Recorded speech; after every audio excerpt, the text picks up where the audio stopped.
खबर उत्तर प्रदेश के साथ मैं सोनी चौहान। खबरों की शुरुआत अहम खबर के साथ। कांग्रेस पार्टी ने लोकसभा चुनाव 2024 के लिए अपना घोषणा पत्र जारी कर दिया है और इस मैनिफेस्टो में 5 न्याय और 25 गारंटी पर आधारित है ये घोषणा पत्र। पार्टी अध्यक्ष मल्लिकार्जुन खड़गे और पूर्व अध्यक्ष सोनिया गांधी और राहुल गांधी ने कांग्रेस मुख्यालय में घोषणा पत्र जारी किया और इस घोषणा पत्र में क्या खास है वो आपको दिखाते हैं इस रिपोर्ट के जरिए।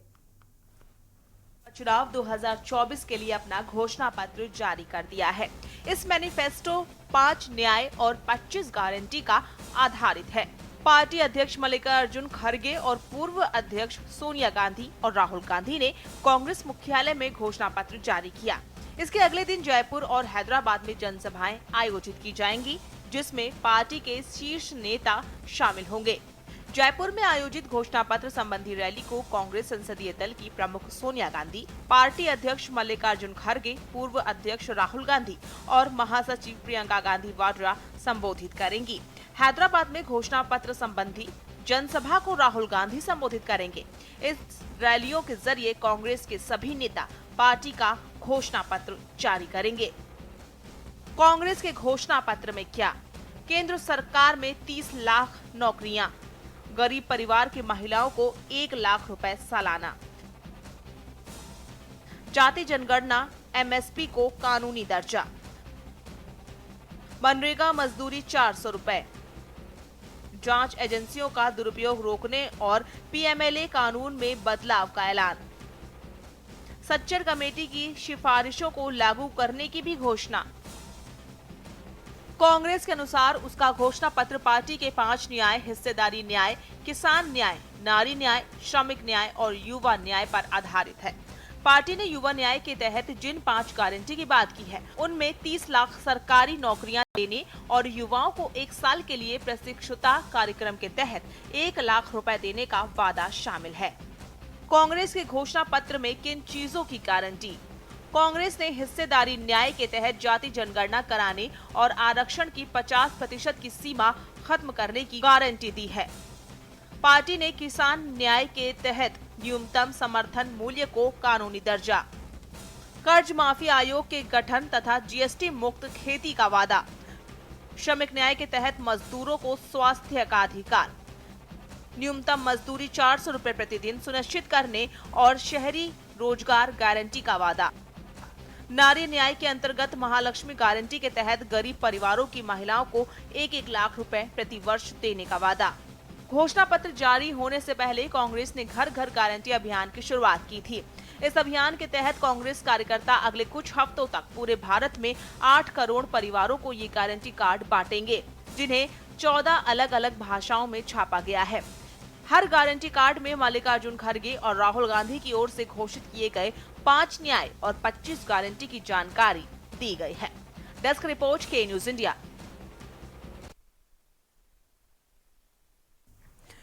और इसी बीच लखनऊ से अहम खबर सामने आ रही है। पंडित धीरेन्द्र कृष्ण शास्त्री के भड़काऊ बयान का विरोध हुआ है और भड़काऊ बयान के विरोध में मुस्लिम धर्म गुरु सामने आए तो मौलाना सैफ अब्बास चौक कोतवाली पहुंच गए। पंडित धीरेन्द्र शास्त्री के खिलाफ शिकायत पत्र भी दर्ज कराया है। मौलाना सैफ अब्बास ने एफआईआर दर्ज करने की मांग की है।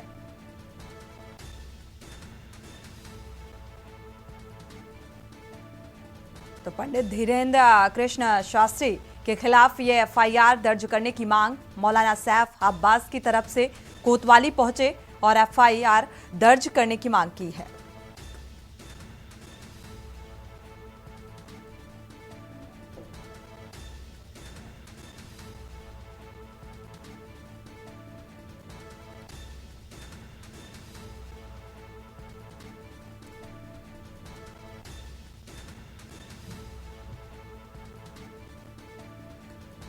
तो यह अहम खबर सामने आ रही है। चौक कोतवाली पहुंचे मौलाना सैफ अब्बास और मुकदमा दर्ज करने की मांग की है पंडित धीरेन्द्र कृष्ण शास्त्री के खिलाफ। बढ़ते आगे लखनऊ से अहम खबर है। मौला अली के बयान पर बाबा बागेश्वर का वीडियो भी सामने आया है। हमारे बयान को गलत तरीके से दिखाया जा रहा है और पंडित धीरेन्द्र शास्त्री ने इस बात का जिक्र किया है। मौलाना अली अहिंसा के पुजारी थे और पंडित धीरेन्द्र शास्त्री ने इस बात का भी जिक्र किया, हम सबके भगवान का सम्मान करते हैं। और हालांकि जो आरोप और जिस आरोप को लेकर कोतवाली पहुंचे मुकदमा दर्ज कराए जाने की मांग की, उस पर सफाई भी निकलकर सामने आई है कि गलत तरीके से बयानों को दिखाया जा रहा है। तो मैंने मौला अली के बारे में पढ़ा है और अगर किसी को मेरे कथन पर दुख पहुंचा तो मैं क्षमा प्रार्थी हूं।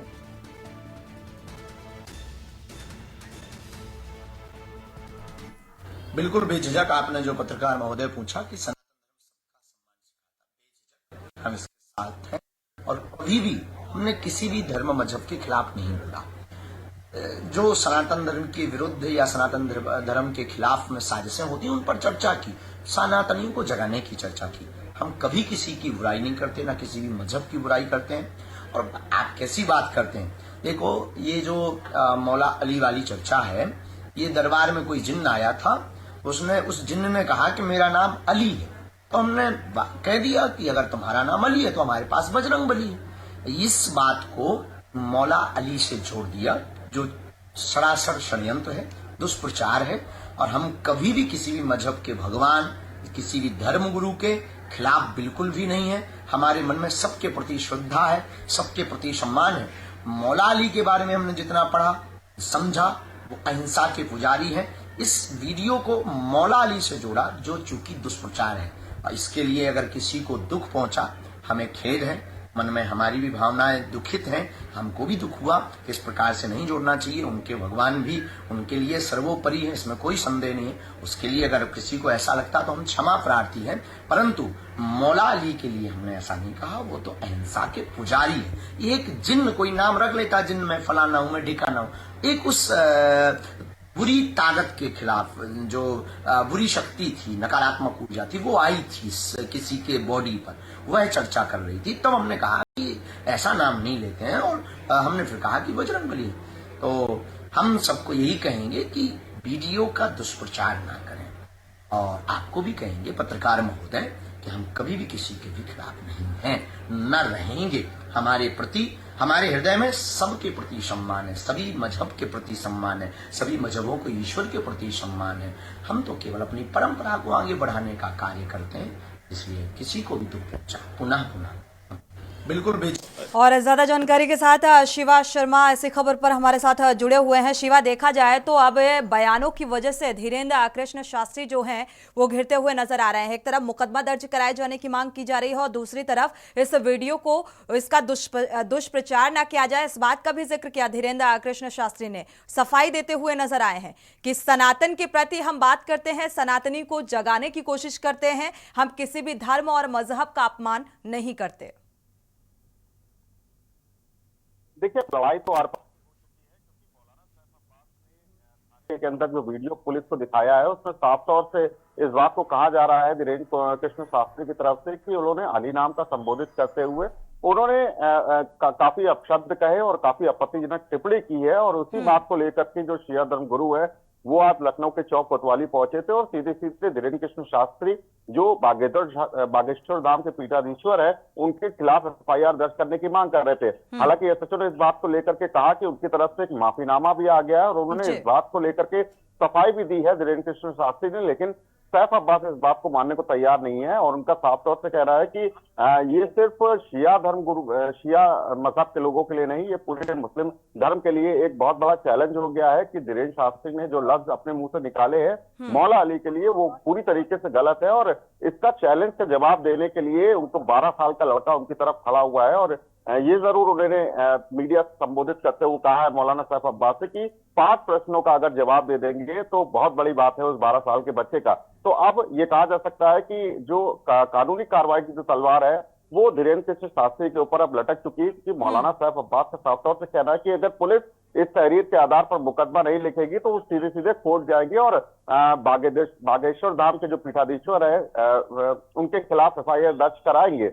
तो जरूर कहीं ना कहीं जब धीरेन्द्र कृष्ण शास्त्री का जब बयान आया तो पहले ये लग रहा था कि अब मुश्किलें थोड़ी शांत हो सकती है, लेकिन जैसे ही मौलाना सैफ अब्बास कोतवाली से बाहर निकलते हैं उनका साफ तौर से कहना है कि अगर पुलिस एफआईआर इस पर दर्ज नहीं करेगी तो जरूर वो कोर्ट का रुख करेंगे और कोर्ट के द्वारा एफआईआर दर्ज करेंगे। उन्होंने जो एप्लीकेशन चौक कोतवाली के अंदर दी है लखनऊ के अंदर, उसमें 153 ए और 295 ए, ये दो आईपीसी की धारा के तहत उन्होंने एफआईआर दर्ज करने की मांग करी थी।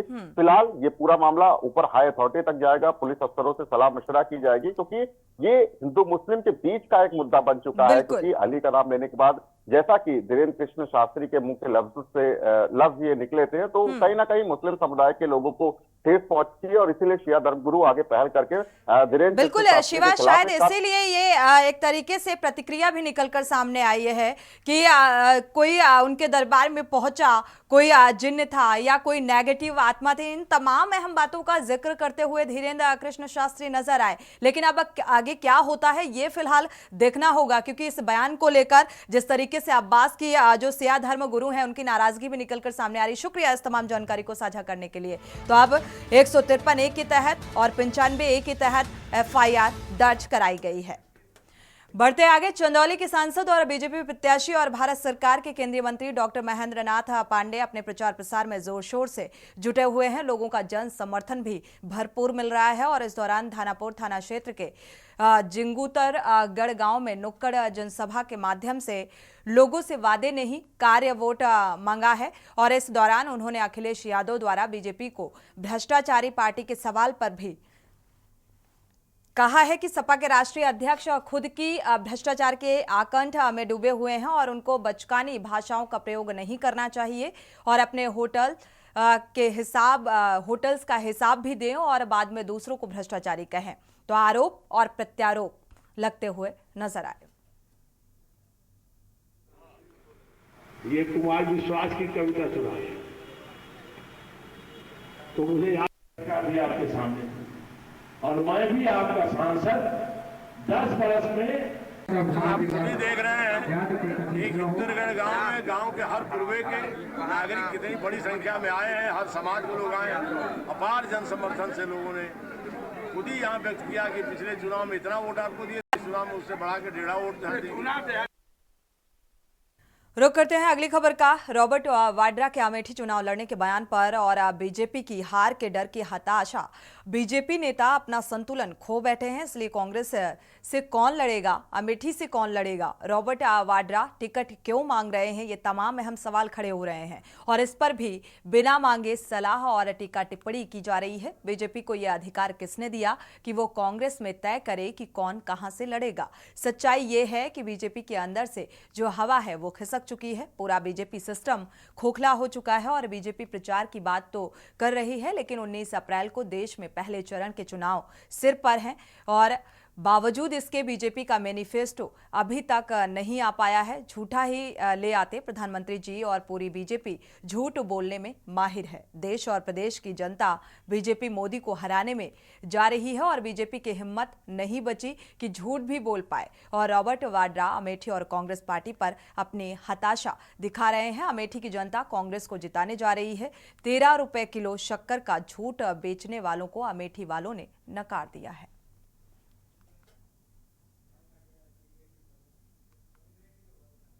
In politics at the moment, and I do not interfere in who's going to get the ticket for any place in, from the Congress in India, all over the nation. I do have a lot of requests that come to me that they are credible for a certain area, and that they should be allotted the ticket, but that is not my say. That is not my place to insist on that. And also for Amethi or Raebareli, I wouldn't be able to say that this person or that person would be the right candidate.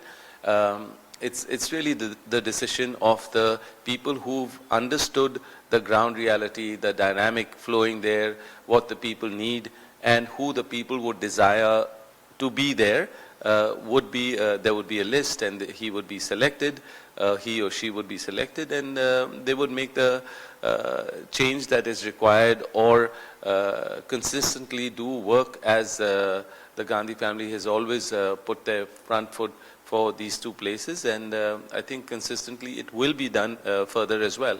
So I'm not certain who the candidates will be, and but yes, lots of people have approached me and have sent messages and have made posters and all kinds of things. So obviously this hype is built up, and they really would want somebody from the Gandhi family to partake in Amethi because they feel they made a mistake by तो Robert Vadra को आपने सुना, और अमेठी की जनता फिलहाल क्या कुछ चाहती है ये देखना बेहद दिलचस्प होगा। वक्त एक छोटे से ब्रेक का, लौटेंगे जब ब्रेक से वापस आ रहे हैं। अमरोहा से अहम खबर सामने आ रही है। डिप्टी सीएम केशव प्रसाद मौर्य का दौरा है। अमरोहा से अहम खबर आपको बता रहे हैं। बीजेपी प्रत्याशी और चौधरी कंवर सिंह तंवर के पक्ष में जनसभा को संबोधित करने के लिए पहुंच रहे हैं। जनकपुर स्थित फार्म हाउस पर यह हेलीकॉप्टर उतरेगा।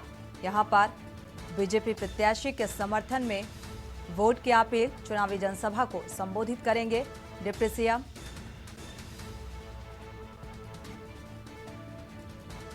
तो फिलहाल तैयारियां पूरी।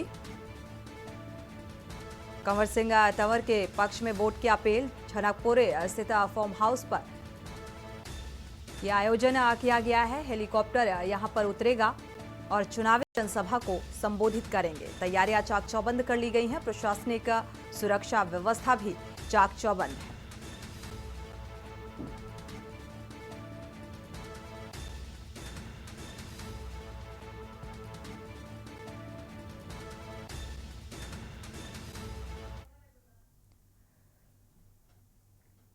जिला गुरदासपुर के फतेहगढ़ चूड़िया के गांव कोटा मौलवी में कृषि विभाग द्वारा एक विशेष कैंप का आयोजन किया गया, जिसमें सहायक कृषि अधिकारी अर्शदीप कौर और स्टाफ ने किसानों का पराली न जलाने के बारे में बताया। कृषि विभाग ने किसानों को जागरूक किया और खाद और दवाइयों के प्रयोग से बचने को कहा है। लोगों को नए धान के बीज के बारे में जागरूक किया गया और जीवक के बारे में भी बताया गया। बाहरी बाजार के अभाव के कारण जब तक इसका विपणन नहीं होता तब तक ये खेती सफल नहीं होती, क्योंकि खेती करना संभव नहीं। और जब किसानों से इस कैंप के बारे में पूछा गया तो सुखदेव सिंह और हरजीत सिंह ने कहा कि इस कैंप से किसानों में काफी जागरूकता आती है और नए बीजों के बारे में जानकारी मिलती है। सुखदेव सिंह ਕਿਹੜਾ ਪਿੰਡ ਆ कोट मौलवी। ਜਿਹੜਾ ਕੈਂਪ ਲੱਗਾ ਖੇਤੀਬਾੜੀ ਸੰਬੰਧੀ ਜਾਣਕਾਰੀ हाँ जी, ये सर पुराना वालिया ने लाया बिना नाड़ नूं अग लाया, बिना पराली नूं अग लाया। ये लोगों को जागरूक कर रहे हैं कि ना लाओ, ਉਹਦੇ ਨਾਲ ਤੁਹਾਡੀ ਜਿਹੜੀ ਆ ਉਪਜਾਊ ਸ਼ਕਤੀ ਵਧੇਗੀ, ਮਿੱਤਰ ਕੀੜੇ ਵਧਣਗੇ ਤੇ ਜਿਹੜਾ ਮੇਨ ਗੱਲ ਹੈ ਜਿਹੜਾ ਪ੍ਰਦੂਸ਼ਣ ਹੈ ਉਹ ਬਹੁਤ ਜ਼ਿਆਦਾ ਘਟੇਗਾ। ਜੀਵ ਜੰਤੂਆਂ ਵਾਸਤੇ, ਮਨੁੱਖਤਾ ਵਾਸਤੇ, ਮਨੁੱਖਤਾ ਦੇ ਭਲੇ ਵਾਸਤੇ ਬਹੁਤ ਵਧੀਆ ਉਪਰਾਲਾ ਜੀ ਇਹ ਡਿਪਾਰਟਮੈਂਟ ਦਾ। ਬਹੁਤ ਵਧੀਆ ਸੁਝਾਅ ਦਿੱਤੇ ਨੇ ਇਹਨਾਂ ਮਹਿਕਮੇ ਵਾਲਿਆਂ ਤੇ ਵਧੀਆ ਗੱਲਾਂ ਕੀਤੀਆਂ। ਠੀਕ ਹੈ, ਖੇਤੀਬਾੜੀ ਬਾਰੇ ਤੇ ਅਸੀਂ ਸਹਿਮਤ ਹਾਂ ਇਸ ਗੱਲ 'ਚ। ਕੀ ਉਹਨੇ ਦੱਸਿਆ ਵੀ ਪਰਾਲੀ ਨਾ ਸਾੜੋ ਤੇ ਚੰਗੀ ਖੇਤੀ ਕਰੋ। ਯੂਰੀਆ ਤੇ ਆਪਾਂ ਜਿਹੜਾ ਜ਼ਹਿਰ ਪਾਉਂਦੇ ਆ ਇਹ ਫਸਲਾਂ ਦੇ ਵਿੱਚ ਇਹ ਨਾ ਪਾਓ ਤੇ ਆਰਗੈਨਿਕ ਖੇਤੀ ਕਰੋ ਤੇ ਵਧੀਆ ਖੇਤੀ ਕਰੋ। ਜੀ ਜਿਹੜਾ ਇਹ ਸਾਡਾ ਇੱਕ ਹਿਸਾਬ ਦਾ ਫੀਲਡ ਡੇ ਲੱਗ ਰਿਹਾ ਸੀ। ਇਸ ਪਿੰਡ ਦੇ ਵਿੱਚ ਸਾਡੇ ਪ੍ਰਦਰਸ਼ਨੀ ਪਲਾਂਟ ਚੱਲ ਰਹੇ ਸੀ ਜਿਹੜੇ ਕਿ ਸਿੱਧੀ ਬਿਜਾਈ ਨਾਲ ਸੰਬੰਧਿਤ ਸੀ ਤੇ ਇਸ ਕਣਕ ਦੇ ਸੀਜ਼ਨ ਦੇ ਵਿੱਚ 3 ਵੱਖਰੇ ਪ੍ਰਕਾਰ ਦੇ ਨਾਲ ਜਿਹੜੀ ਕਣਕ ਦੀ ਬਿਜਾਈ ਕੀਤੀ ਸੀ ਕਰਵਾਈ ਗਈ ਸੀ, ਜਿਹਦੇ ਵਿੱਚ ਸੀਗਾ ਹੈਪੀ ਸੀਡਰ, ਸੁਪਰ ਸੀਡਰ ਅਤੇ ਸਰਫੇਸ ਸੀਡਰ। ਅਤੇ ਉਹਦੇ ਸੰਬੰਧੀ ਜਿਹੜਾ ਸੀ ਜਾਗਰੂਕਤਾ ਕੈਂਪ ਲਗਵਾਇਆ ਗਿਆ ਕਿ ਕਿਸ ਹਿਸਾਬ ਦੇ ਨਾਲ ਸਾਡੀ ਜਿਹੜੀ ਕਣਕ ਹੈ ਉਹਨੂੰ ਅਸੀਂ ਵੱਖਰੇ ਤਰੀਕੇ ਦੇ ਨਾਲ ਅਤੇ ਕਿਸ ਤਰ੍ਹਾਂ ਸਾਡੀ ਜਿਹੜੀ ਪਰਾਲੀ ਹੈ ਉਹ ਅਸੀਂ ਜ਼ਿਆਦਾਤਰ ਵਧੀਆ ਤਰ੍ਹਾਂ ਸਾਂਭ संभाल जी ਅਸੀਂ कर सकते। खबर हनुमानगढ़ के नोहर से है, जहां भारतीय जनता पार्टी की ओर से चूरू लोकसभा प्रत्याशी देवेंद्र झांझड़िया के समर्थन में जनसंपर्क अभियान लगातार जारी है। और इसी कड़ी में 5 दिवसीय प्रवास के दौरान अनूपगढ़ में पूर्व विधायक पवन दुग्गल नोहर पहुंचे और उन्होंने नोहर विधानसभा क्षेत्र के गांव ढाड़ी, मोधुवाली और चारणवासी राजपुरिया, रतनपुरा आदि में ग्रामीणों से मिलकर बीजेपी के पक्ष में मतदान करने की अपील की। और इसके अलावा पवन दुग्गल यहां नोहर के पूर्व विधायक अभिषेक मटोरिया के कार्यालय में मीडिया से मुखातिब हुए और इस दौरान कहा कि भारतीय जनता पार्टी के प्रति जनता इस बार मानस बन चुकी है और बीजेपी को 400 से अधिक सीटें इस बार मिलेंगी। खून और पसीने की मेहनत से तो मैं समझता हूं कि जनता जानती है, नौजवान जानता है, किसान जानता है कि जिसने अपने पूरे बदन को, जिसमें कहते हैं एक हिस्सा हाथ का हिस्सा नहीं है, उसने अपने इस कमी को अगर दूर कर लिया और देश का नाम रोशन किया तो वो चूरू को चमन बनाएगा, इसमें कोई दो राय नहीं है। और राहुल कस्बा से तो मैं समझता हूँ कि कितना ही आगे है ये सरकार बनने के बाद ये लोकसभा चुनाव आ गया। लोकसभा चुनाव का परिणाम शानदार आ रहा है। हम गांव में जहाँ जा रहे हैं रिस्पॉन्स मिल रहा है, तो उसका असर निश्चित रूप से डबल इंजन की सरकार का और भजनलाल जी का असर पड़ेगा कार्यकलापों से। हमें पूरी उम्मीद है कि बड़ा भारी इसका हमें पॉजिटिव रिस्पॉन्स मिल रहा है और वो रिस्पॉन्स प्रथम चरण के जो 19 तारीख के मतदान को देख। खबर जयपुर से है, जहां विकास प्राधिकरण के प्रवर्तन दस्ते ने जोन 12 में 22 बीघा जमीन पर बस रही अवैध कॉलोनी को ध्वस्त कर दिया और इसके अलावा जोन 7 में होटल कॉन्टीन के रोड पर किए गए अवैध निर्माण को ध्वस्त किया गया। पूरी कार्रवाई मुख्य नियंत्रक प्रवर्तन ने महेंद्र कुमार शर्मा के निर्देशन में की। विभिन्न संगठनात्मक एवं प्रचार प्रसार रणनीतियां बैठकों के बाद 4 अप्रैल से केंद्रीय कृषि राज्य मंत्री और बाड़मेर लोकसभा से बीजेपी प्रत्याशी कैलाश चौधरी का चुनावी जनसंपर्क अभियान की शुरुआत हुई। चौहटन में होगी और मंडल स्तर पर जनसभाएं भी की जाएंगी। केंद्रीय कृषि राज्य मंत्री और बाड़मेर लोकसभा से बीजेपी प्रत्याशी कैलाश चौधरी आगामी 5 से 6 अप्रैल को संसदीय क्षेत्र की चौहटन विधानसभा क्षेत्र के विभिन्न मंडलों में जनसभा कार्यक्रमों को संबोधित करेंगे। नामांकन दाखिल करने के बाद केंद्रीय कृषि राज्य मंत्री कैलाश चौधरी बीजेपी के विभिन्न संगठनात्मक एवं प्रचार प्रसार रणनीति का स्तर पर जनसंपर्क कार्यक्रमों में भाग लेंगे।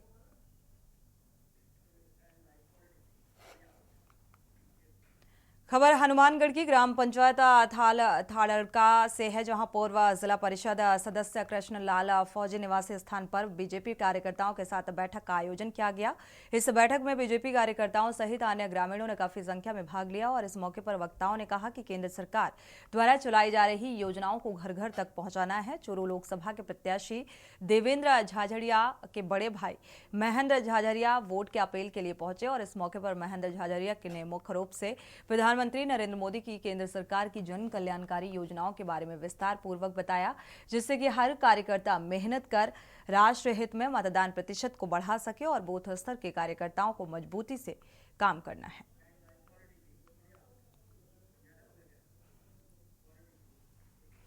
खबर जयपुर से है, जहां मानसरोवर थाना पुलिस ने 2 वाहन चोरों को गिरफ्तार करने में सफलता हासिल की है। पुलिस ने उनके पास से एक बाइक भी बरामद की, 4 अन्य वारदातें भी कबूली। इन आरोपियों ने उपायुक्त दक्षिण दिंगत आनंद ने बताया कि वाहन चोरों को सीसीटीवी फुटेज की मदद से गिरफ्तार किया गया है।